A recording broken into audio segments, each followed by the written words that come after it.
All right, so today I'm going to show you how to appropriately send an email to your instructor.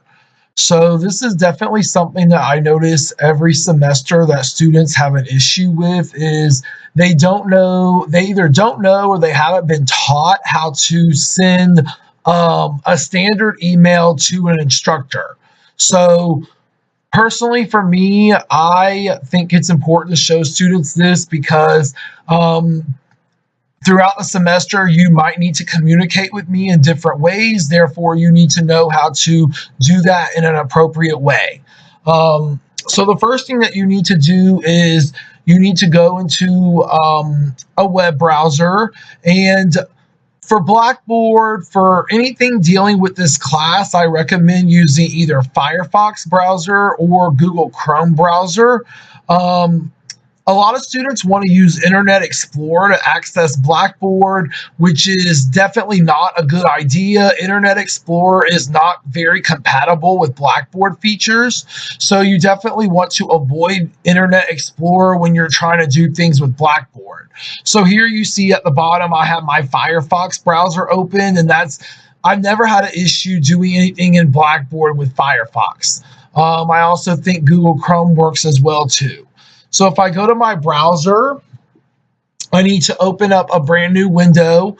And here on the internet, it brings you up to Google, and I'm going to type in Outlook 365. And then I'm going to log into that because Outlook 365 is where your Columbus State email is located. And I do recommend that you have the Outlook 365 app on your phone, because if you need to send an email through your phone, you could do that. I'm doing it here on a computer. Either one works, but depending on, a lot of people like to be mobile these days, so they prefer to be able to do things from their phone. So if that's the case, then you need to get the Outlook app on your phone and then connect your Columbus State email to that app. So here I'm going to go to my mail, and you see it's automatically opening up my mailbox. I'm not having to put in my Columbus State email or my password because I've already done that before, and it does save your information after a while. So the first thing you want to do is you want to click on New, which means that you will be able to compose a brand new email. And one thing that I notice that students do a lot is they will see a message that I posted on Blackboard, and I'm just going to show an example of this. Like, for example, this one right here, whenever I make an announcement on Blackboard, you will get an email about that. So basically, this announcement shows up in your email, and a lot of students will just hit reply on these announcements in order to be able to communicate with me. And that is not an appropriate way to communicate with the instructor. And we have talked about this in class as well. The announcements are just for me to communicate to you. It's not like an open-ended kind of communication where I send out an announcement and then you can say something back to it. It's literally just me giving you information. So if you want to email me, you need to compose a brand new email message. And then here in the to box, you can put my email, which is listed on the syllabus for the course. And notice here, mine pops up automatically because I've emailed myself so much that it automatically saves it. And then the next thing you want to do is you want to put in a subject. So whatever your email is about, clue me into that right away in the subject. So, like, for example, I will get emails from students where they say something like this. That is not an appropriate message for an email, or that's not an appropriate title for an email. You need to let the person know what it is in reference to. So, for example, let's say you have a question about the homework. A good title or subject for your email might be homework question. That lets me or the instructor know this email is about this. And then I want to come down to my text box, And you do need to address the instructor at the beginning of an email. Basically, think of the email like a friendly letter. So at the beginning, you would have some kind of greeting, maybe something like this. And I do prefer to be called by my first name. You don't need to call me Mr. I don't like that. I don't want to be called sir. I don't want to be called professor in an email. I just prefer my first name. I will call all of you by your first name, so you could call me by mine. So here I've got a greeting, and then whatever the question is.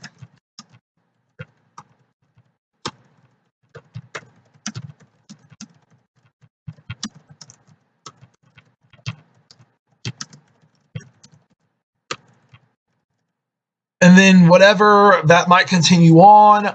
And then at the end of the email, you need to let me know who it's from. A lot of students will just think that the instructor automatically will know who it's from based on the email that it came from. This semester, I have 100+ students right now that I'm responsible for, so I'm not going to recognize anyone's email address at all. So definitely make sure that you put your name. So let's say this is from, I don't know, Mary. And I would say for the first, I don't know, month or month and a half, I mean, I have so many students that I have responsible for that I need to know what section that you're from, what section of the course, because I teach multiple English 1100s. So here I would say make sure you say what your name is, and then let me know what section you're from or what time our class meets. That way I can kind of get things taken care of more quickly. So if you don't know what section the class is, that is on Blackboard. So if I go to my Blackboard, and you should see this on yours as well, here next to composition 1 is your section number. So let's say Mary is in section 30773. She would want to include that in parentheses here, like that. Or if you don't want to do that, at least let me know what time the class meets. So let's say she's in the 11 to 12:20 class. Like that. That way I know, okay, she's in this section. Because typically emails have to do with Blackboard stuff, so I need to know what section you're from to go in and be able to fix things. So either one of those will work. And that's it. And then you just hit send, and then I should receive the email. So I do expect students to email me in an appropriate way, and I do reserve the right to not respond to student emails who do not email me appropriately.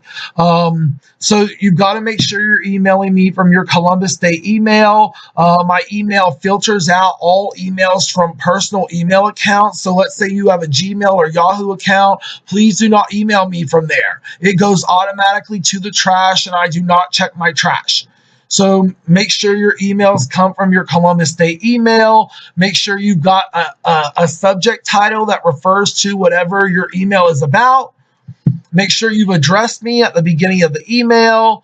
Let me know whatever the question or problem or issue is, and then make sure you put your name at the end and either your section number or the time that your class meets. And like I said, once we get farther into the course, like hopefully by the end of the second month, you won't need to let me know what section or time the class meets. By then, hopefully I would know who everyone is at that point, and that would not be necessary. But definitely for the first month or month and a half or so of the course, definitely make sure you identify your section number. And I think that's it as far as emails go. So again, this is pretty straightforward, but a lot of students do not understand how to email an instructor correctly. I mean, we do live in an age of technology, and a lot of students still communicate through email the way they do a text message. And that is definitely not appropriate. And something you are supposed to learn in this class is how to compose different types of writing specific for different types of environments. So if you haven't learned ever how to send an appropriate email, this video shows you how to do that. And that's it.